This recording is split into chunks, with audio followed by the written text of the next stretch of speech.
Hi, everyone. Welcome to the Kimberly Cloud Show. I'm your host, Kimberly Cloud. I have a very special guest for the show today. Can you go ahead and announce to the world who you are and where you're calling from? Hi, Kimberly. Thanks for having me on. I'm Kris Soderberg. I'm actually from Arizona. I grew up in here, and my company is called Iron Influence. So, welcome and thank you. Okay, and I can't wait to get to the Iron Influence of what you do. Can we talk about your past leading up into Iron Influence? Yeah. I grew up in Arizona, just like most middle American kids. But I grew up on the street. My parents were the play outside parents, and unfortunately, in my family, there was a very emotionally draining and emotionally toxic environment. And I realize that that is something that's coming around right now in the narrative around people that are looking for help in their lives. And when I was a child, I didn't realize this at the time, but my parents didn't have the skill set to like help me grow and help me evolve and change into the adult that I needed to be. They only knew what their parents taught them. And so there's this people talk about generational curses and generational healing, but really generational healing starts with you. You're the only person that can do that. And so my parents did one amazing thing in my life, maybe a couple, and they gave me my first mentorship. And they didn't know at the time, but they actually gave me a cassette tape of Earl Nightingale. And I don't know if you're familiar with him, but a very prolific voice, and he was the golden voice of radio for such a long time. And I listened to the cassette tape they got me, which was called The Strangest Secret. And it really honed in on the piece of you can work on yourself. No one else can work on you. No one else can really help you in that struggle except people who've done before you. And so you need to go looking for people who have the same results, learn from them. So if I wanted to be a mechanic, I should go be hanging out with mechanics, right? If I wanted to be a coach, I should probably find coaches. And what I found was that I had this passion for entrepreneurialism and just to go out there and go make something of myself. Mowed lawns, helped friends move, you name it, I did it for cash. And didn't really realize that the world of getting better and working on yourself had to do with networking and having communication with other people and actually starting the process of learning from those other people by just getting in front of them. I was terrified of that because my parents were emotionally draining all the time and I was constantly having to work with them and modulate their emotions and really couldn't focus on myself. So I spent a lot of time outdoors, a lot of time with friends, playing games, soccer, football, and got into Boy Scouts and found some mentors around that. Um, Finished my Eagle Scout and started serving the students and the kids that were in those programs. I worked with homeless youth. I worked with disenfranchised youth. And I wanted to be a priest at one point in time. So I was really seriously going to do that for about almost 9 years. And that brought me up to, having a kid and growing up a little bit more. And life kind of happened. And that's kind of where Iron Influence started, was this progenesis of how do we make ourselves better just by focusing on working on the little things in our lives. So that leads me to where I'm kind of now, which is writing a book on the little things and how we use the little things in our life to really get what we want, but we really don't realize it. And the thing standing in our way is the story that we tell ourselves. So, yeah. Well said. And can you tell me about your vision and mission statement for the company you work for? Because you actually have two companies. You're a Yeah. coach and you Mhm. work for Ideal. So tell me Yeah. about this. Yeah. So my company Iron Influence is about elite level coaching and working with people one on one or in groups to really help them gain their time back through some really simple processes around habit formation and habit fitness. And the Ideal Network, or the Ideal app that's out there right now, is a part of a larger organization of men and women that really are looking for how do we help you get to be the best version that you want to be. Um, and that application is really about holding each other accountable. It doesn't look like any other app most people are familiar with because it's so in depth. And the idea is, as a coach, I can help you walk through that app and say, hey, this is something that you're working on. You're saying this is the one thing that I'm looking to do this quarter. This is the one thing I'm looking to get done this year. Or maybe I've got 3 or 4 things. Or maybe I just want to spend more time with my kids, maybe get a little more work-life balance, add some numbers to my bank account maybe. But most of the time, people are looking to get connection. They're looking to communicate with their family and spend a lot more time doing the things they love. So it's usually the other things that are the bad habits that got them to the success that are holding them back. So, and they keep telling them a story in their head that if I don't go to work and I don't do this thing that's been saving me monetarily, I'm not going to be able to have the love and the peace of my life with my family. So, ideal is about that ideal, right? Charging after that goal, making those goals, making them a little bit bigger, a little bit better every time. So, well said. Did you create the app through a lender, somebody that created it for you, or did y'all actually do the computer system yourself for the app? Gotcha. So the app is made by two friends of mine, both Blake Hahn and Michael Law. Those gentlemen have been a part of the Secret Knock community for a while, and they have brought their amazing friendships and relationships that they've built. They spent the better half of about 3 years going through their podcast.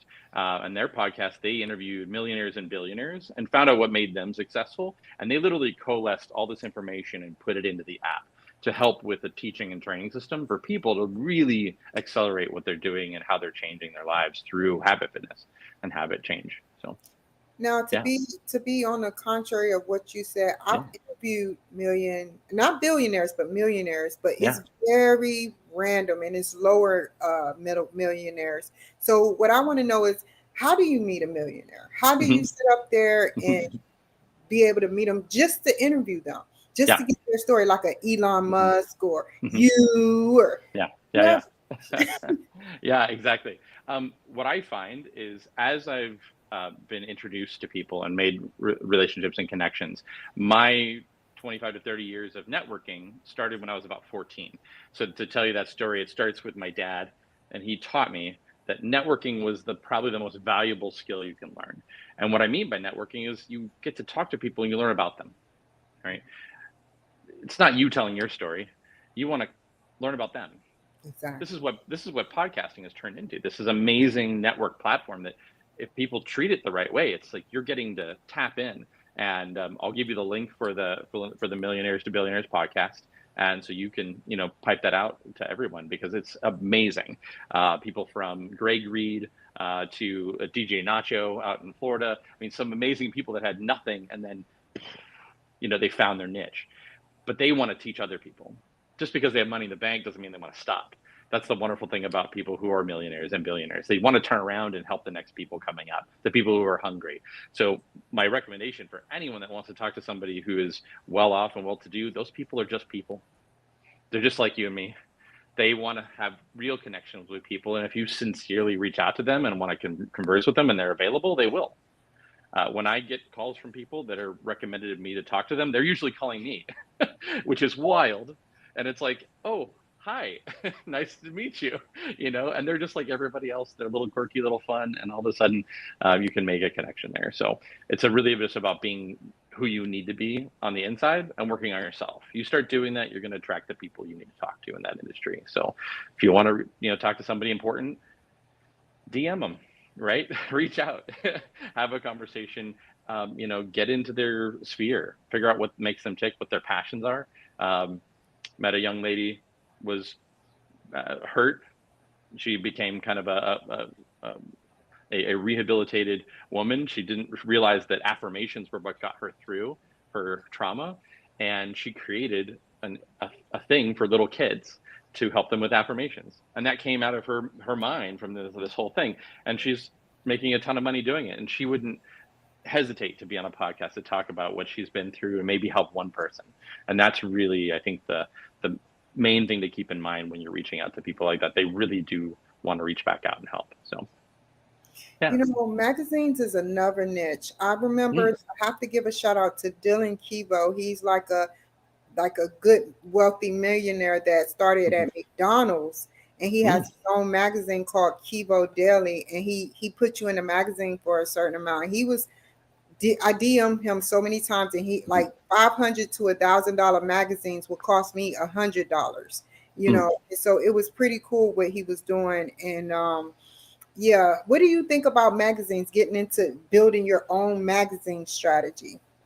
I find that there's such an underused formula there. I'm not very well versed in that, so I may not be the right person to speak of that. But when I find a niche that I really want to be in, so my wife and I love homes being remodeled and that kind of stuff. So we buy all the ones from Arizona, but we also love modern architecture and turn of the century architecture. So if we're at the grocery store, we pick it up, right? So if it's your niche and it's specific to your niche, I would jump into that. I mean, test the water, and also say, hey, and your friend's name again was Dylan Kiva. Dylan Kivo. So I would say, hey, Dylan, let's do a one-on-one. Let's see who I can connect you to that's important. And let's also, who do you know that I need to know in order to further my career and help the next person behind me, right? And be of that service mindset in that way. And when they hear that, it's a different tone. When I have phone calls with people and Zoom calls, 8, 10, 12 a week, it blows their mind. They just don't normally run into people that want to serve and want to connect people and want to help people. So I find the more I can provide service and the more I can give energy out there, the more I get from the universe. It's quite amazing. So yeah. Well said.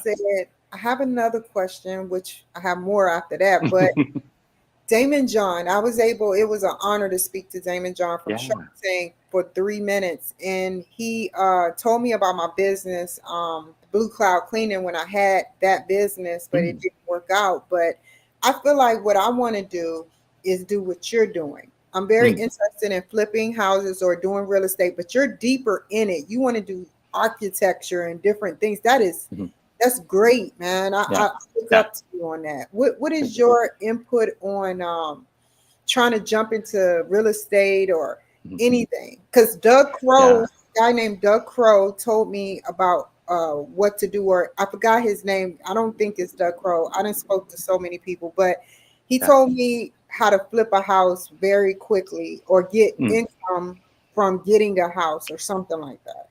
Yeah. I always find that, so I live in Arizona, which obviously, to remind everyone, that is like one of the most epic places to work on real estate. There's so many people here. There are from newbie all the way up to 40-year veterans, and then that's just residential real estate. You haven't even touched the multi-family unit kind of real estate market or the commercial market. There's totally an untapped world of commercial market real estate that's just people don't even think about. Most of the young entrepreneurs that have used real estate in their world are doing commercial real estate. They're not wanting, onesie twosie, working with people who have homes. That's a market you can be in, and definitely, as such, it does take certain monetary needs, right? There's a big buy-in, right? You got to get in, but a commercial deal, you're dealing with far larger entities that have cash and capital that need things. And if you can work in that market, I would say find the people that are local that do that really, really well, and run around, find all the things that you would normally want to buy, go look at them, right? And then go talk to them, get their phone number, network to other people, go to a real estate network, say, hey, I'm looking to get an introduction to this person, and then get them on here, get them personally one-on-one and say, hey, I want to learn from you. What's that going to take? What kind of sweat equity do I have to put in to get that? Because before you rebuild a home, you have to start rebuilding how you see real estate and how you see yourself in that marketplace. Because it's you worked with a cleaning company, you know how much harder that is to clean someone's home. Imagine top to bottom cleaning the home and then turning around and going, okay, we have to spend 80 grand to make 100 grand, right? So it's a cash flow thing, right? Some of these plays you have to make. Now, back in the day, I helped with fix and flip stuff. I've swung a hammer. I've done everything, and I've seen houses at 75,000 being sold for 250, right? Because of the leveling up that happens. But then when I look back at it, all we added was value to that neighborhood. We didn't necessarily add $250,000 of value, but we brought the scale of that house up, and then we started doing whole neighborhoods, right? So we would have whole streets of brand new homes that are project type homes. And people wanted to live there. Sure, they were still, maybe 1,200 square feet. I mean, where I live is managed community, and we're almost at 2,000 square feet. And I would never buy. That's a lot of square feet. It's a lot of square feet. I have a Bernedoodle, so she likes to run around. But it is beautiful, and it's what's funny is my wife and I are so close. We sit almost 10 feet apart. We're never more than about 8 feet apart, hanging out, and it's really because of these little things and the stuff that I do in my coaching that brought me to her. It said, I don't know how to really be in a good relationship. I need to get mentorship and coaching, and I did that, and I learned, and I grew, and then I eventually just said, I'm gonna let the universe take care of it, and that's when we met. You know what's True story. funny? Yeah. Yeah, I believe you. All my people out there that's watching now, some people don't have any money. So, Mm-hmm. what do you do in a case if you want to get into real estate to start increasing your revenue? So Yeah. they probably want to know that. Yeah. Every agent or every person that's out there that works in real estate has some type of need to, as a side job, as a secondary job, maybe as a 1099. You can't really know an industry unless you work in it. The reason why I never became a realtor was I wasn't willing to put in the time and the effort. But I knew people who were flipping homes, and I could walk in and be like, I can swing a hammer, teach me. I'll put in the sweat, you teach me the stuff. Right. So I learned how to find hard money people. I learned how to get teams together to work together to flip a house faster. Right. So everybody split the profit instead of just one person doing the work. It That's was what he was telling six. me. Right. Yeah, So, and it goes back to all basic business, which is systems. If you don't have a system, then you're going to default to your ability in that environment. And if you're not a pro, you can't do everything yourself. And watch any HGTV show, you're going to get stuck somewhere because you don't know how to do it, or you have to hire somebody, and there goes your money. There goes your capital, there goes your margin, right? So in the world of real estate, which is not something I do right now, but I know lots of people that are in that, I always recommend looking for people who are in that marketplace that are doing very, very well, because those people don't get phone calls. They get phone calls from their friends. They get phone calls from important people, and you're going to stick out if you go, hey, I know you do this. I want to learn. How do I do that? And then be open to the possibility of doing something outside your comfort zone to do something new. That's what all coaching really is. So find a mentor, find a coach, and be willing to step out of your comfort zone. Yeah. well said. Do you know, is there anybody in the place that you're going to take me to? Well, not take me to, but place, I know I Yeah. sound weird, but Yeah. the place that we're going to talk about, like the conference, the Yeah. online, Yeah. Yeah. Yeah. is Yeah. there like people that does the same thing that we just talked about with the real estate? Yeah. So in that room, so the Ideal Network is made of a massive amount of people. So the Ideal Network, we actually have a free seminar that happens every month. It is televised as well. And really, the environment that's there is a miniature version of Secret Knock. And Secret Knock happens once a year, and it is an invite-only type event. And what Michael and Blake wanted to accomplish with the Ideal app and with the Ideal Network is truly focusing on empowering new business owners by merging that group of people who are newpreneurs in with elite entrepreneurs who are already established in the marketplace. And there's no name tags, right? You can't walk in and know who the person sitting next to you is. So to be fully transparent, the last time I was there, I had 7 people that came with me who were invites directly from me. I don't invite just anyone. And the reason why I don't is because I know that this group of people is a very protected environment. And I want to see somebody who wants to hustle. I want to see somebody who's going to rise above the top and go, hey, teach me. Yes. And guess what? Not everybody does. Yeah. and because I want to give them my heart, because sometimes people need sweat equity. I was there. I've done it. I've bootstrapped it. Like, I know what that's like. My wife knows what that's like. That's why both of us came together in such a perfect harmony. And I mean, she's cooler than I am, to be honest. she's a naturopathic medical student, and she can help people rewire their brain to No undo. way. I'll have her on. It'll blow your mind. Please. Yeah, you'll love her. So, and she's funny too. So she's very nerdy, but she's able to bring it down to like simplistic, right? To where when you hear it, you're just like, it vibrates with the healing that I think our entire world is looking for right now. And how it came to us, I don't know. It doesn't matter. This is part of our journey and part of our choice to really move back into the world and say, this is what we were really called to do. We've been waiting around for 45 years to find the passion of this is the thing we're doing. We're going to go help people to start healing those stories we tell ourselves in the background that are keeping us from finding really true love and purpose. And then all of a sudden, the right things will happen, right? As soon as you start doing that. So I've seen it in my life. I've seen it in my daughter's life. I've seen it in her and Morgan's life. And I see it with the guys over at Ideal. Just amazing people. So. Do y'all work with different frequencies and different things that rewire your brain, like you were just telling me your wife do? Yeah. So the short answer is yes, but the vibrations happen through emotions. Okay. If you're familiar with the emotional scale, there's a nice little picture behind me of like this, right? And the lowest frequencies are like anger and hatred and that kind of stuff, and the highest frequencies are joy.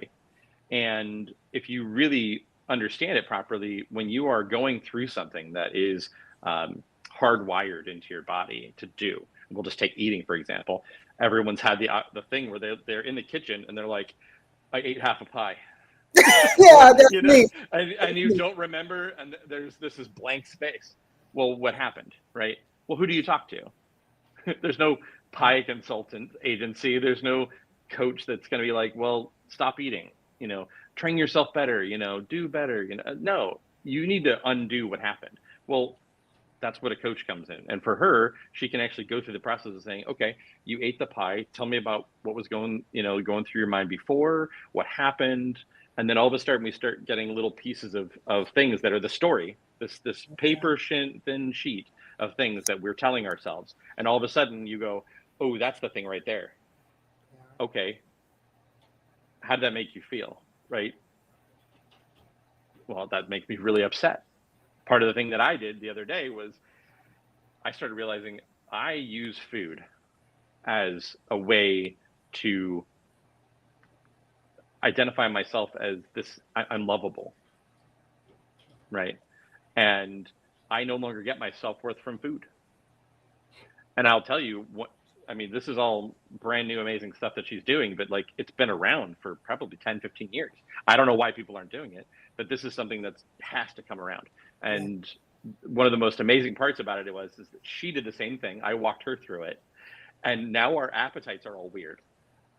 I'm not eating the 4,000 calories I was to lose weight with all the food. I'm eating maybe 1,500 calories tops, and I'm full because I'm listening to my body and what's actually going on. And if I cheat, it's like, oh, what happened? Okay, write that down. Okay, what was I feeling? And then I do the thing with her and went through this process, and I was like, oh, interesting. So it's like you're slowly rewiring little parts of your brain to take out the reptilian part of your brain and rewire it so that you're more conscious and more aware of the emotions, so that when you do eat something, you're like, oh, this is amazing. So yeah, it's beautiful. She can speak to it at a whole nother level, and it's wonderful. So anyway, yeah. Can I give you an example from what you just told me? So that's like going to a Lionsgate or Christopher Nolan film, and let's just use Oppenheimer. In the middle of Oppenheimer, there's a blank space, and then there's the rest of it. And people are like, what happened between that blank space? And then they fill in the blanks. You know what I mean? Is that what you mean? Rewiring? Yeah. So imagine like on a piece of paper, you start drawing all these different lines with different colors, right? Well, it's hard to distinguish which lines are which anymore, even from the same colors. And imagine drawing a straight line straight through it. Yes. Oh. Right. Now you're very clear and clean on, I am angry that when I eat, I'm eating to fulfill my own personal self-worth, which is a wild statement to say out loud. Or something that my wife shared was, I'm not real if I'm not eating. I don't exist if I don't eat. Imagine just that at the primal level. Yeah.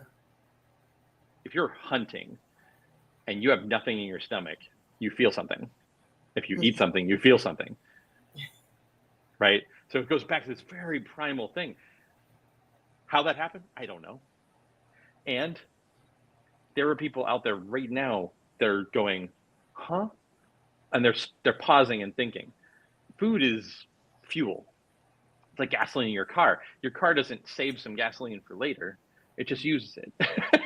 It doesn't put any in the window washer in case later that they're hungry. But we'll put food in our pockets to go to work. Why? Because we know we're going to eat. We have to survive, right? So there's these very limbic system, reptilian brain programming that's stuck in there. And when she first started talking about it, it was like lights and bells and whistles and Oppenheimer explosions behind my head. And I was like, I mean, this is what we sit down and have coffee over every morning, is nerding out about neuroscience. And that's part of my background. I studied neuroscience in college, and I just want people to feel like they can embrace their life and go do something with it. Well said, Mr. Soderberg. Oh. Okay. I don't want to let you go, but I have to. So what my last question before I ask how to reach you is, where do you see yourself going in the future with your coaching and the webinars? Where do you see yourself? Yeah. So my personal goal is, by the end of the next decade, is to be in front of 10 million people. And the people that I want to be in front of, it's silly to say everyone. I want to be in front of people that literally realize that something's wrong. They don't know what it is, and they want help. And sometimes it's hard to ask for help. I want to create a safe space where people can say, I need help and I don't know how to get it. I might not be the right person to help them, but I'm pretty sure through the Ideal Network, I might know someone.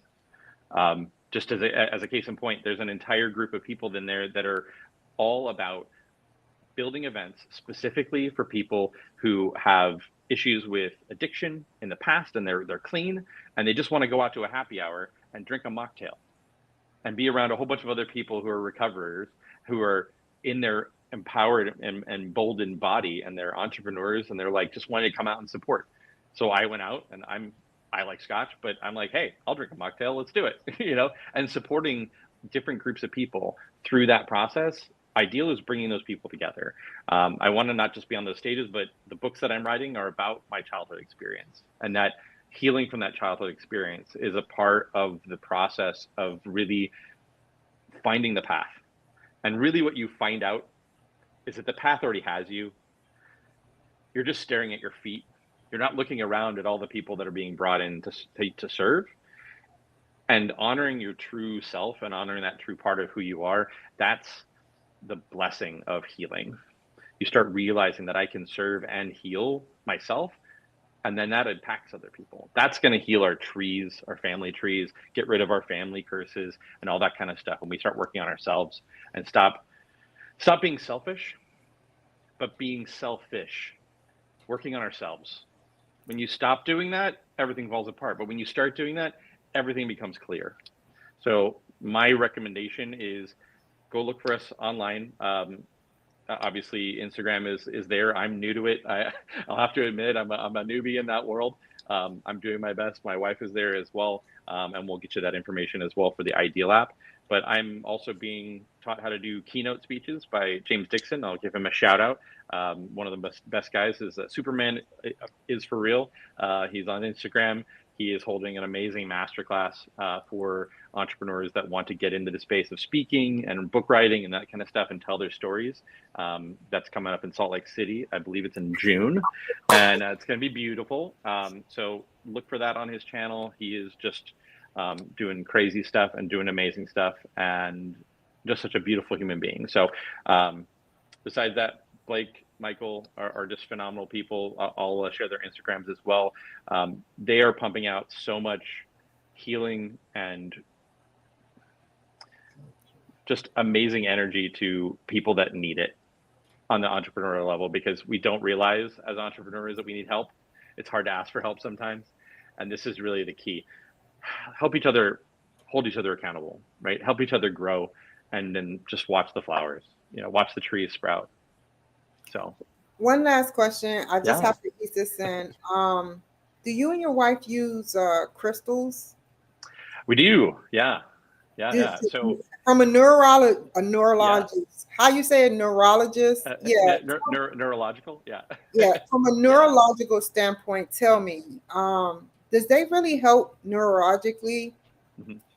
So I find that sound frequencies are better to start with because they're less invasive, and crystals are rocks. You have crystals in your phone. There's crystals in these little earbuds. You're always around crystals. And the frequency that they vibrate at it's hard to tell. It's kind of like getting a used car. So I always say sound frequency is the best. I say start with solfeggio tones. And solfeggio tones are the sacred frequencies of the different chakras, but they also vibrate with the same frequencies as you would have with anger and hate, right? They're above those, right? So the frequencies are designed to help your body resonate at a proper frequency to start healing. 369 is one of the best ones. I use that. 528, I believe, is one of the other ones. You can go on YouTube and find them all over the place, but I say straight frequency. It would just be a tone, like a, just something that's put in the background. It doesn't have to be audible. You can even turn it down super, super low. And if you're stressed, look online. There's tons of resources around that type of stuff. Those are the other cassettes as a kid that I learned. I learned about solfeggio tones and frequencies. Didn't know it at the time. Raised Catholic, and I don't think any of that stuff really doesn't jive with being Christian or Catholic. These are things that were created for us to use as tools, and your phone is a perfect example of that. Phones are not witchcraft; they're amazing, and they're technology, and we created them as created beings because we are creators in our own right. Like, we are here to create the next evolution of humanity, which is a whole bunch of healed people running around helping each other. How cool would that be? Very cool. Yeah, I love it. How can the people reach you again? So I'm on Instagram at Kris with a K. It's Kris __ Kris with a K. So yeah, it's really easy to find me there. And then if you reach out to me on Instagram, I'm on LinkedIn, Christopher with a K, last name Soderberg, spelled there. Besides that, people can definitely get a hold of me those ways. And if you want to publish my email, I'm happy to do that as well. So yeah. I will. Awesome. Thank you so much, Kris. Stay on the line. Thank you. Yeah. I have something to show you too. Thank you so much for joining my show, Kris. You have a wonderful day, okay? Thank you. You too. Well, thank you for joining my show.